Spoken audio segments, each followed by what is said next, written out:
Good morning.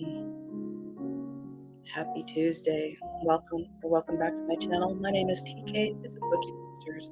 And it is Tuesday, January 2nd, 2024. Maybe if we say it enough, it will feel real. I don't know. We are here to look at new releases that are set into the wild this week. And on Tuesdays, we look at regular mysteries. Yesterday, we looked at cozy mysteries. There were a lot, but having the day off, we were able to look at all of them for the week, which was kind of fun. There's always a lot of them, which was kind of weird. Announcements. Tonight, we have sprints. They are at 6:05 Mountain Time, 8:05 Eastern. And they'll go for 2.5 hours. Bring your own book, work on a project, or just close your eyes after a day. Whatever it is you want to do that makes you happy, that is your time. Good morning, Cajun. How are you doing? Hope you had a good night. Hey, Annalise. Long time no see. Absolutely. You guys are going to get sick of me. So let's see what's up there. Hang on a second. Coffee's required. I slept well last night, pretty much, other than, the usual a couple times, but because I didn't nap yesterday. I was trying to get back into the routine. But coffee is definitely helpful. Okay. Let's go to this one first. And I'm going to close that tab, and I'm going to close that tab. Anna, a novel. It doesn't look like a mystery to me, by Matthew Blake. It looks more like horror. And it says it's a thriller. What if your nightmares weren't really nightmares at all? We spend an average of 33 years of our lives asleep. We wish. But what really happens is, what are we capable of when we sleep? Anna Ogilvy was a budding 25-year-old writer with a bright future. Then, one night, she stabbed 2 people to death with no apparent motive and hasn't woken up since. Dubbed Sleeping Beauty by the tabloids, Anna's condition is a rare psychosomatic disorder known to neurologists as resignation syndrome. Dr. Benedict Prince is a forensic psychologist and an expert in the field of sleep-related homicides. His methods are the last hope of solving the infamous Anna O case and waking Anna up so she can stand trial. I wouldn't want to wake up either. But he must be careful treating such a high-profile suspect. He's got career secrets and a complicated personal life of his own. As Anna shows the first signs of stirring, Benedict must determine what really happened and whether Anna should be held responsible for her crimes. Only Anna knows the truth about that night, but only Benedict knows how to discover it, and they're both in danger from what they find out.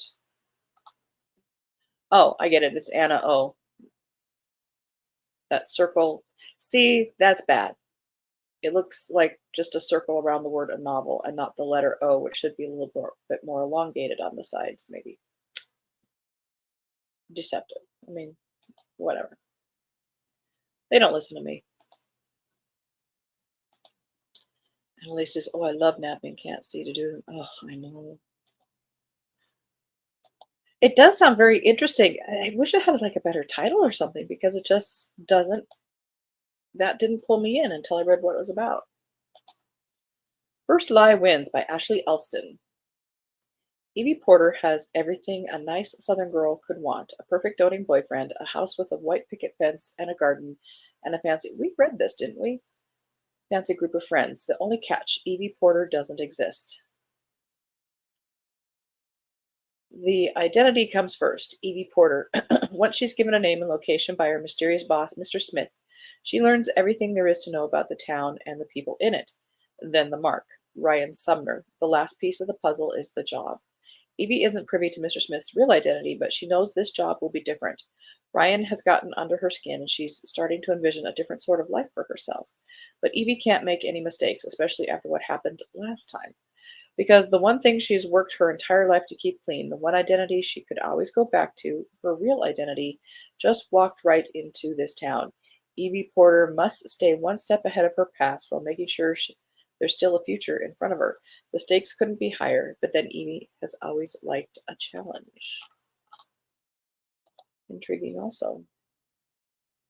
Here in Avalon, it's an interesting cover. Nice colors. Here in Avalon by Tara Isabella Burton. What comes to mind is Here in Xanadu, if you're familiar with kind of bad music. What wasn't bad music? Olivia Newton-John and ELO. I always loved ELO. Sidetrack. Let's get back on track here. An enchanting, for a mystery thriller, New York City fairy tale about two sisters that fall under the spell of an underworld cabaret troupe that might be a dangerous cult, but one that makes the materialist world left in its wake feel like a sinister cult itself. Why does this sound more like fantasy? Rose has come a long way. Raised and often neglected by a wayward mother in New York City's chaotic bohemia, Rose has finally built the life she's always wanted: a good job at a self-help startup, a clean apartment, and engagement to a stable, if self-satisfied tech CEO who shares her faith in human potential, hard work, and the sacrifice of childish dreams. Rose's sister Cecilia, on the other hand, never grew up, irresponsible and impetuous, prone to jetting off to a European monastery one month and a falcon rescue the next. Cecilia has spent her life in pursuit of fairy tale narratives of transcendence and true love, grand ideas Rose never work out in the real world. This kind of, I'm wondering if they took this from like Sense and Sensibility. When Cecilia declares she's come home to New York for good following the ending of a whirlwind marriage, Rose hopes Cecilia might finally be ready to face adulthood, compromises and all. But when Cecilia gets involved with the Avalon, a culture-sounding cabaret troupe, one that appears only at night on a mysterious red boat that travels New York's waterways and soon vanishes, one of a growing number of suspicious disappearances among the city's lost and loneliest souls. The only way Rose can find Cecilia is by tracking down the Avalon herself. But as Rose gets closer to solving the mystery of what happened to her sister, the Avalon works its magic on her too. And the deeper she goes into the Avalon's underworld, the more she begins to question everything she knows about her own life and whether she's willing to leave the world behind. That sounds more like fantasy. Midnight by Amy McCulloch.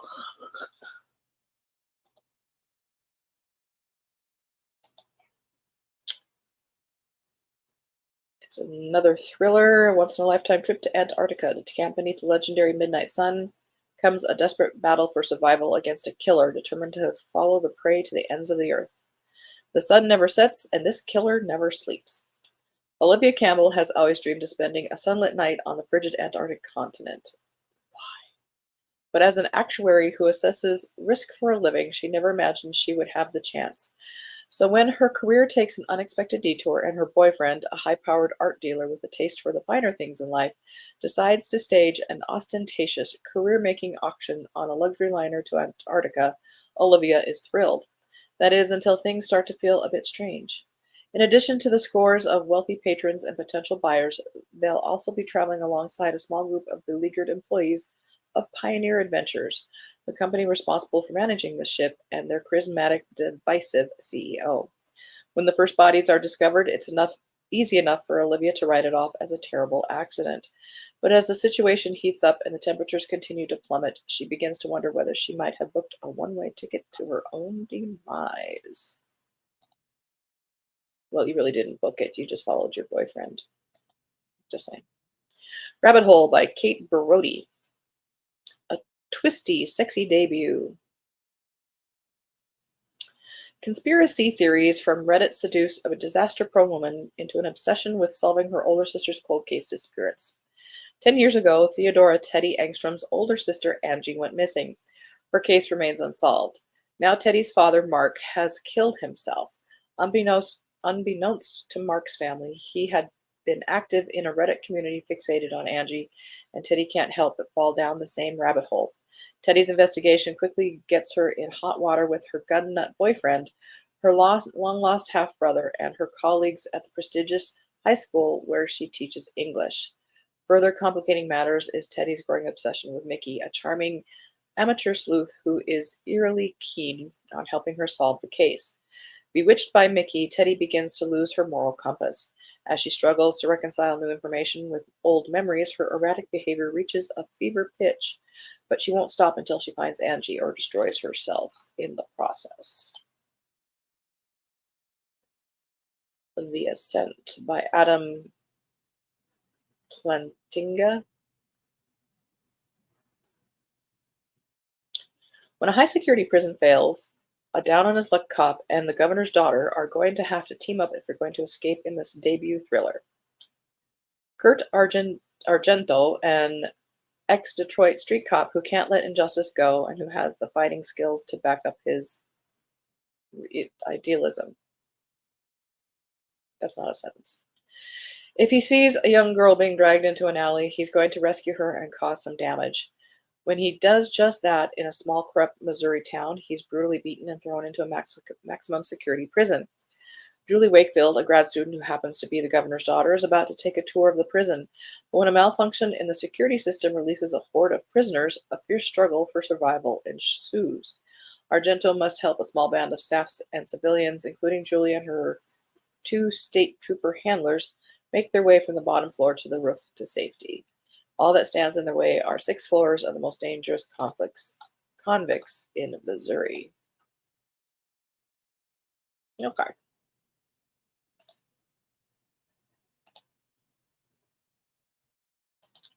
The Lost Van Gogh by Jonathan Sentlofer.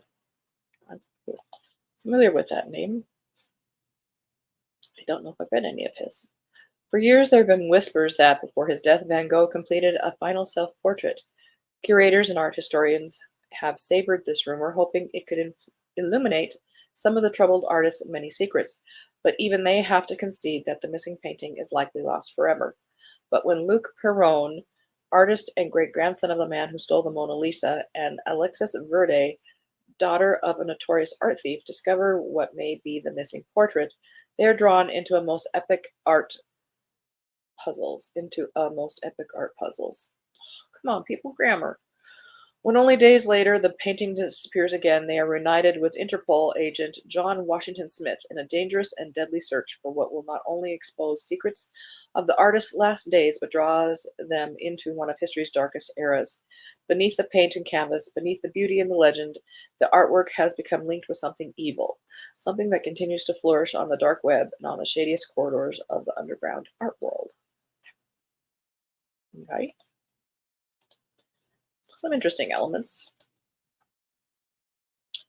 The Sun's Secret by Daryl Woodgerber.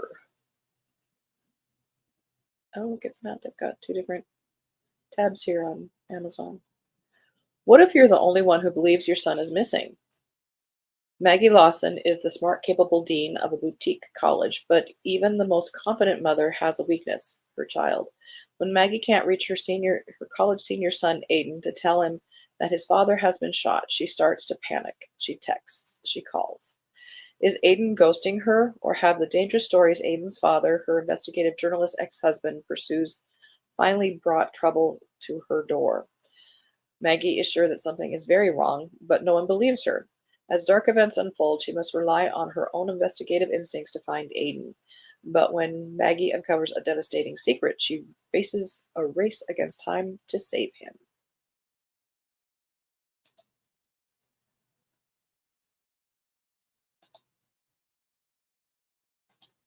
A Plague of Souls by Mike McCormick.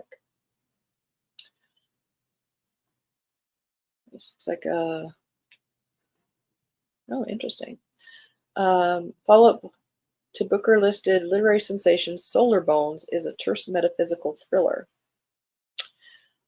Nealon returns from prison to his house in the west of Ireland to find it empty. No heat or light, no sign of his wife or child. It is as if the world has forgotten or erased him. Then he starts getting calls from a man who claims to know what's happened to his family, a man who'll tell Nealon all he needs to know in return for a single meeting. In a hotel lobby, in the shadow of an unfolding terrorist attack, Nealon and the man embark on a conversation shot through with secrets and invasions, a verbal game of cat and mouse that leaps from Neelan's past and childhood to the motives driving a series of international crimes launched against a world so wretched it can only be redeemed by an act of revenge. McCormick's existential noir is a terse and brooding explanation, etc., etc. Interesting. It's not getting very many stars, though. Broadcast Blues by R.G. Belsky, sixth in the Claire Carlson mysteries. Wendy Kyle took secrets to her grave. Now Claire Carlson is digging them up. New York City has no shortage of crime, making for a busy schedule for TV newswoman Claire Carlson, but not all crimes are created equal. And when an explosive planted in a car detonates and kills a woman, Claire knows it'll be a huge story for her. But it's not only about the story. Claire also wants justice for the victim, Wendy Kyle. Wendy had sparked controversy as an NYPD officer, ultimately getting kicked off the force after making sexual harassment allegations and getting into a physical altercation with her boss. Then she started a private investigations business catering to women who suspected their husbands of cheating. Undoubtedly, Wendy had angered many people with her work, so the list of her suspected murderers is seemingly endless. Despite the daunting investigation, Claire dives in headfirst. As she digs deeper, she attracts the attention of many rich and powerful people who will stop at nothing to keep her from breaking the truth about the death of Wendy Kyle and exposing their personal secrets that Wendy took to her grave.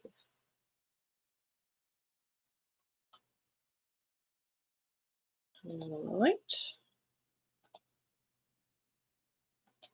Those were all ones I had pre-checked out. Oh, goodness, I'm sorry I left that up. This page hadn't gone to this week's books until just this morning, so I haven't had a chance to check these out, but we will after coffee, just a minute.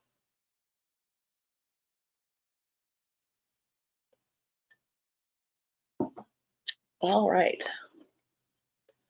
Deck the halls with danger, so we'll have to see if these are actually books for this week or not. We don't trust them. Trust but verify.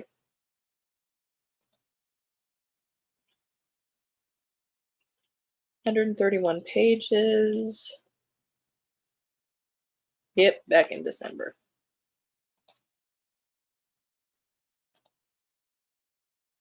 Way back in December.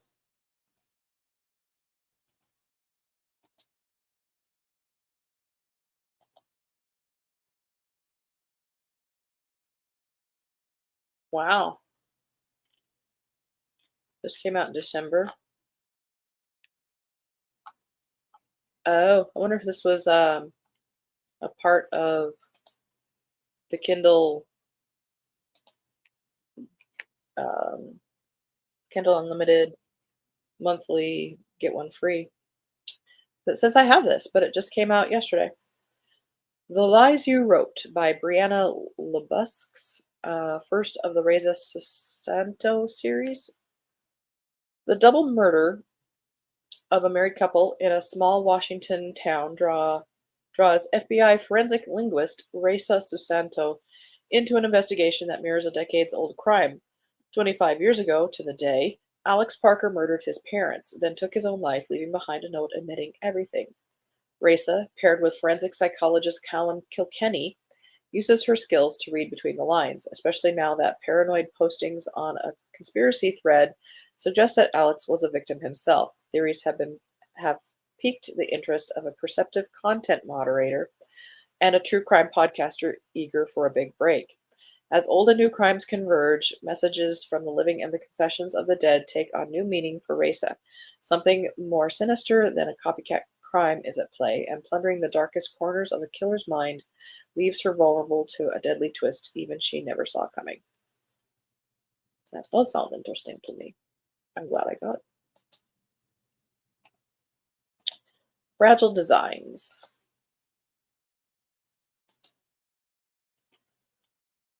Double checking. Yep. By Colleen Cobble.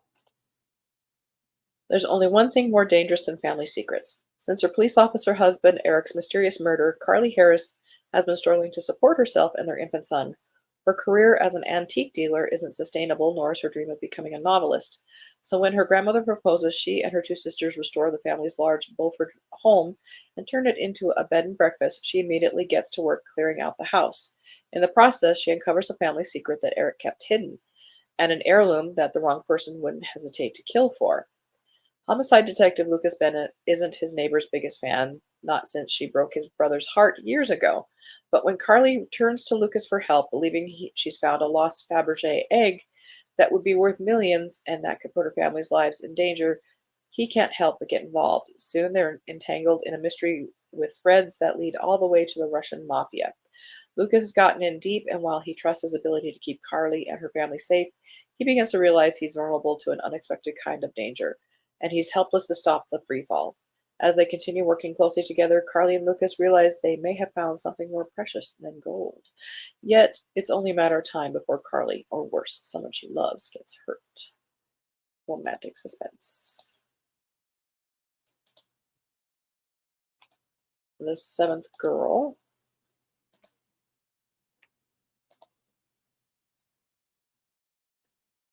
Double checking. Yes. By Andy Maislin. First in the Detective Cat Valentine series. She thought he was gone. She was wrong. 15 years ago, a serial killer was on a rampage murdering young women in Middlehampton. Then suddenly the killing stopped and the murder was never found. So when the body of another young woman is found bearing the twisted killer's unique hallmark, the overpowering stench of lavender and an origami heart, DS Cat Valentine knows this can only mean one thing: the killer is back. For Kat, whose best friend was the killer's last victim all those years ago, this is deeply personal. She'll stop at nothing to prevent more women dying and bring her friend's murderer to justice, but the scent has gone cold once before. Kat will need all the help she can get in her investigation as she hunts down leads and encounters dead ends and horrifying twists. With time running out, can she finally crack the case and put a stop to the killings, or will she be the next victim?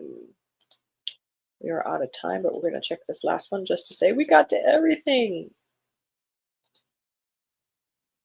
Sleeping with Friends. Why does that also sound familiar? But it came out yesterday. By Emily Schultz. When Mia Sinclair Croner wakes from a coma, what is coma week? All she can remember are the movies she's known and loved. Her college friends quickly assemble for a weekend party in an effort to help her remember. With old friends come old wounds, and it soon becomes clear that Mia's accident might not have been an accident at all. Was it Agnes, driven by her unspoken resentments, or Zoe, who covets everything Mia has? Has the years apart only fanned the extinguished flame between Ethan and Mia, compelling him to violence? Or did Victor, who moved away, return with an agenda? Or was it Martin, the wealthy husband who put a country estate between Mia and her past? As old tensions and new suspicions rise, these friends must wade through their film knowledge, shared history, and everything that's kept them apart in order to figure out which one of them is trying to end things once and for all. With friends like that, just saying.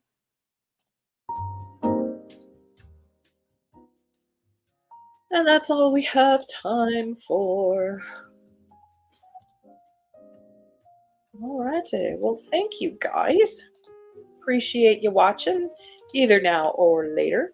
If you like what you see, please hit the like button, hit subscribe, hit the notification button, because you never know when we're going to be doing spontaneous things. Otherwise, we'll be here tomorrow morning. We'll be looking at the romances that are being set into the wild this week. And tonight we do have sprints at 6:05 Mountain Time, 8:05 Eastern. So I hope you have a good Tuesday. We're back in the coal mines again. We can do this. It's okay.